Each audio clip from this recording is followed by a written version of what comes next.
So it seems that Games Workshop has lifted the lid on the next Warhammer Plus miniature today with a fancy new video trailer. For Warhammer 40k, there's this new Kasrkin Sergeant Mortens, and for Age of Sigmar, there's a Vampire Lord Karlina von Karstein. The new miniatures are going to be exclusive to Games Workshop's Warhammer Plus subscription service, so not going to be on general sale for those people who want them, though I'm sure a fair few will pop up on eBay, as did that World Eater's Terminator last time round. Let's talk a little about the models and Games Workshop's Warhammer Plus offering in general.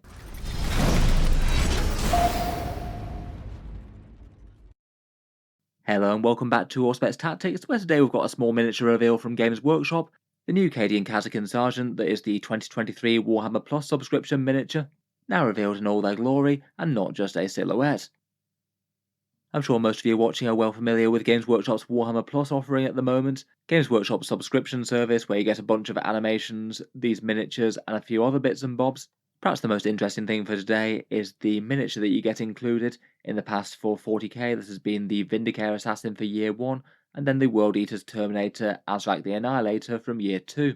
It looks like they're revealing the new miniatures today, as this is the day that the price rise goes into effect. Apparently the app subscription will be £6 in the UK, $7 in the USA, or €6.49 per month, though apparently they're making the yearly offering a bit better compared with the monthly offering. I believe that the annual sub seems to be staying at £50 or $60 for the whole year.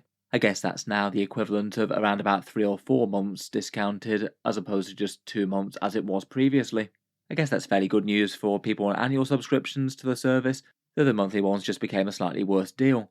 I guess it's still not the worst if you just sign up for a month and just want to watch all their animations once, burn through all the content on the side, and then unsub again, though you do require a full year's subscription for the miniatures apparently. So far for Year 1 and Year 2 we've had these two miniatures. The Vindicare Assassin I think was a particularly nice standout piece in Year 1. I feel like that genuinely encouraged quite a lot of people to sign up. Maybe not quite as much as the World Eater's Terminator in Year 2. It just feels like a slightly more niche miniature in multiple ways. Not as many people collect Chaos Marines or World Eaters versus any Imperium army. It's maybe not quite as much of a central display piece as the Vindicare was on that cool bit of statuary. And its kind of retro vibe maybe had a bit less broad appeal compared with the Vindicare. Some people like retro 40k stuff, some people aren't the biggest fan of the aesthetics. For this year though, Games Workshop's offering is this new Kasrkin Sergeant. In the video teaser it's called Sergeant Mortens, though in their article they've had for announcing it they called it Unbroken. I guess that confirms that the teaser silhouette that they came out with a few days back was indeed a mirror image flip of this one. Either that or the photograph of the model being taken from behind, but it did look quite like the front from the silhouette. In any case, from the fully revealed miniature, it does definitely look like it's mirroring this classic artwork from previous Imperial Guard codexes, from around about the 3rd edition sort of era, I understand. A Kasrkin Sergeant with a power saber and a slightly curved power sword here, a whole load of grenades and pouches hanging off him, and holding his hell gun cocked in his left hand. Those orange vision goggles really do mirror the older artwork as well. Overall, I think it's an interesting enough miniature. I can't help but think though that for drawing people into Warhammer Plus, it's not going to be quite the same level as the Vindicare Assassin once more. While the model's really quite cool, it just maybe doesn't really feel quite as much display piece status compared with the Vindicare. It won't stand quite as tall in game, even with the pile of tactical rocks this guy is standing on. And compared with the really quite big value threat that the Vindicare can pose in game, the Kasrkin Sergeant just isn't really going to be the same sort of level of value if you put him on the board. I guess the idea for using him in game would either be just to replace a standard Cadian Kasrkin Sergeant and have him as a bit of a display piece to lead the unit. That would mean that you would still have one model unused in the squad though, as they come in squads of 10 only. Otherwise I guess maybe you could proxy him as something like a Cadian Castellan. They can't actually take hotshot las guns, but I feel like the gear's near enough. You could maybe just count it as a plasma pistol or something like that. And they'd work kind of well enough rules-wise in game. I think it is quite a fun mini though. They really have gone out of their way to keep as many of the details the same as the old one. You can see that combat knife strapped to his chest and his rebreather as well. And like the older artwork, he also is a bit of a grizzled scarred veteran as well. Got one prominent scar over his left eye there. In any case, I'll be interested to hear what you guys make of the new Warhammer Plus miniature. Is this one something that would actually be tempting to you to get the subscription for? Or is it just a nice to have if you happen to already have it, but not quite as relevant as some of the previous ones? Otherwise, they did also reveal the Vampire Lord that's the option for the Age of Sigmar. This one was again teased in silhouette form, and it's kind of cool to see it in full miniature glory. This one's an Age of Sigmar Vampire Lord called Karlina von Karstein. She's armed with a fairly slender curved falchion blade that's kind of a little bit unfortunately hidden by that Warhammer Plus icon there, plus an empty chalice, apparently all ready for her to fill with blood or something. Again, a fairly fun miniature there. I can't help but think it's probably a better decision to maybe have them offer things like leaders and heroes that can actually be fielded individually. I feel like it makes them feel a touch more high value as opposed to more like squad sergeant type things like we've had with the Kasrkin and the Terminator.